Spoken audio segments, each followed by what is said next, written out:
Medical tourism کو تین حصے میں آپ ڈیفائن کر سکتے ہیں. ایک ہے ویلنس ٹورزم، جو کسی آدمی کو کوئی پرابلم نہیں ہے، کوئی بیماری نہیں ہے، دنیا میں گھومتے ہیں اور ہیلتھ کی تلاش کرتے ہیں. دوسرا ہے میڈیکل ٹورزم، جو کسی بیمار کو ایک ملک سے دوسرے ملک جانا پڑے گا، وہ بھی ٹریٹمنٹ کے لیے. اور تیسرا جو ہم اس کو طبیعت درمانی کہتے ہیں، جو لوگ جڑی بوٹی کے پیچھے پڑتے ہیں، ایکیوپنچر کے پیچھے ہیں. چائنا میں ہومیوپیتھک، انڈیا میں ایکیوپنچر، چائنا میں.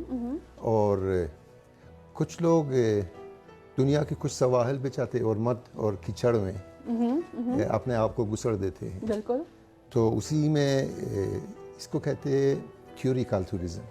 اوکے، یہ تین اقسام ہیں. یہ تین اقسام ہیں اس کی. اور اگر دنیا آپس میں مل جل کر اس میڈیکل یا ہیلتھ ٹورزم کو آگے بڑھنے کی کوشش کرے اور اس کو مدد کرے، آگے اس سے زیادہ فائدہ اٹھا سکتے ہیں.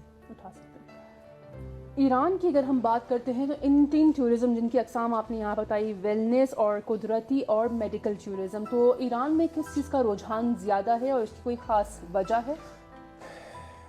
پچھلے سال 164 ملک سے تقریباً 164 ملک سے ایران آئے ہیں میڈیکل ٹورزم کے لیے. میڈیکل ٹورزم کے لیے. اور 247 سینٹر ہے جو میڈیکل ٹورزم کے لیے ان کے پاس لائسن ہے ایران میں. اور اگر ہم اس نقطے سے اس پہ دیکھ لیں کہ ایک آدمی ایک ملک سے دوسرے ملک کیوں جاتے ہیں ٹورزم کے لیے.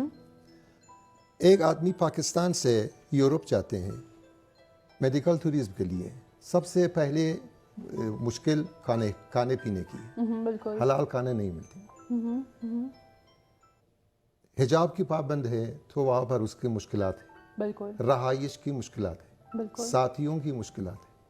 لیکن جب انڈیا سے، پاکستان سے، افغانستان سے، کویت سے، امارات سے، دبئی سے، سعودی عربیہ سے ایران آتے ہیں، اس طرح کی کوئی پرابلم اس کو ہے ہی نہیں. سب کچھ میسر ہے یہاں پر. سب کچھ میسر ہے. سب سے زیادہ اہم جو ایک پیشنٹ کے لیے، چاہے وہ ان تین حصوں میں سے کسی بھی حصے میں، 4 فیکٹرز، 4 امپورٹنٹ فیکٹرز ہے کسی بھی آرگنائزیشن کی سکسیسفل اور ترقی اور کامیابی کے لیے. پہلے فیکٹر ہے قیمت، کاسٹ، پرائس. جس طریقے سے اب ایران میں کوئی بھی آپریشن ہو، کوئی بھی ٹریٹمنٹ ہو، کوئی بھی چیک اپ ہو، ہمارے پاس اس کی ڈیٹا ہے 30 to 70%، 30% سے 40%، 70% تک آپ سیونگ کر سکتے ہیں. واو. حالانکہ کسی بھی ٹریٹمنٹ دنیا میں نہیں ہے جو ایران میں اسی کے ہو بہو نہ ہو. اور یہ ایک کلیم ہے. کچھ ایرانی لوگ ہیں جو پرسوں سے اسٹیٹ میں ہیں، آپریشن کے لیے ایران آتے ہیں. بالکل. اور سب سے اہم چیز یہی ہے کہ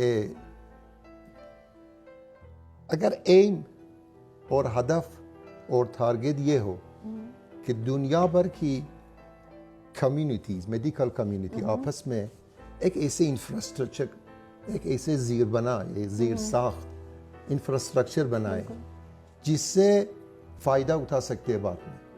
آج کل کی حالات کو دیکھ لیجیے آپ، غزے میں کیا ہے.